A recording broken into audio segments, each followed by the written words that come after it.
हैं वो तस्वीरें हमने आपको दिखा दी है। अब हमारे पास एक टिक टैक भी आ रहा है, वो आपको दिखा देते हैं। जेपी नड्डा के साथ एक हमारे रिपोर्टर ने खास बात की है, वो आपको सुनवाते हैं।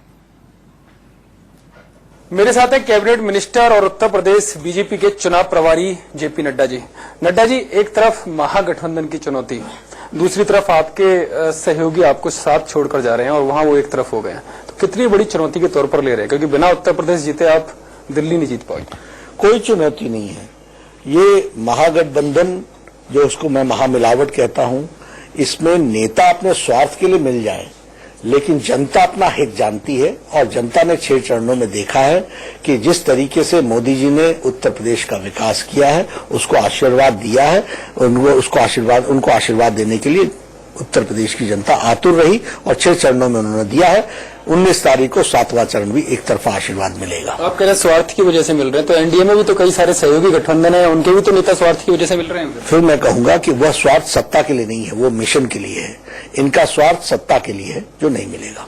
प्रियंका गांधी का भी रोड शो बनारस में हुआ। मायावती ने भी आप पर बनारस को लेकर आरोप लगाया कि बाहरी लोग काफी ज्यादा हैं, पूरी तरह से चुनाव को प्रभावित करने की कोशिश है और ऐसे में निष्पक्ष चुनाव बनारस में, खासकर बनारस में जो मोदी जी का संसदीय क्षेत्र है, वहां पर नहीं हो पाएगा। देखिए, चुनाव निष्पक्ष कराने का काम इलेक्शन कमीशन का है और वो निष्पक्ष कराने के लिए सब सारी व्यवस्थाएं कर रखी है।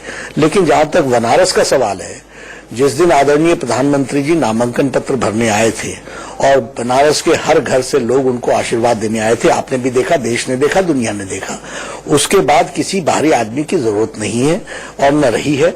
ये लोगों का प्यार है और इस चुनाव को एक दृष्टि से देखा जा रहा है और यहाँ पर बिल्कुल एक तरफा बनारस की जनता मोदी जी को 19 तारीख को आशीर्वाद देने के लिए आतुर बैठी है। ऐसा ही एक रोड शो प्रियंका गांधी का भी हुआ और कांग्रेस का दावा है कि वो भी ऐतिहासिक रहा, ये कांग्रेस दावा कर रही है। और मूर्ख बार बार प्रियंका गांधी का आरोप है कि आप मूर्ख नहीं बना सकते बार बार जनता को।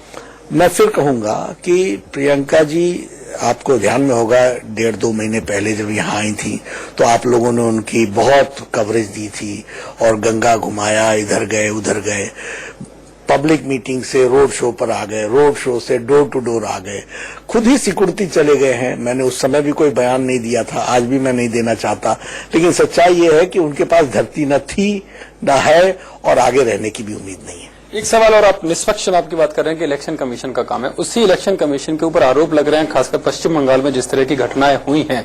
टीएमसी आरोप लगा रही है, मायावती कह रही हैं कि गुरु और चेले बंगाल को बर्बाद कर देंगे, निष्पक्ष चुनाव नहीं होने देंगे।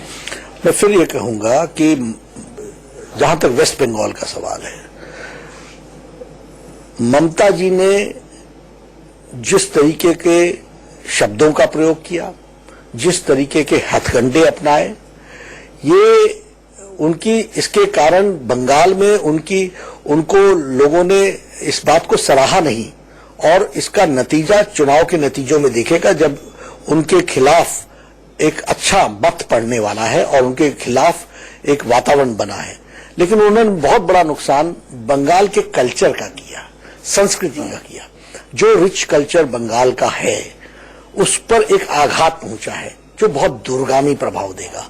मैं ये समझता हूं कि इस चुनाव में जो उनकी बौखलाहट है, जिस तरीके का शब्दों का प्रयोग वो कर रही हैं, एक प्रशासनिक मुखिया होने के बाद कभी धरने पर बैठना, कभी सड़कों पर निकलना, यह बताता है कि वह अपना संतुलन खो बैठी हैं और यह बताता है कि उनके हाथ से बंगाल निकल चुका है, बंगाल की जनता उनके विरुद्ध खड़ी हो चुकी है। ईश्वर चंद्र विद्यासागर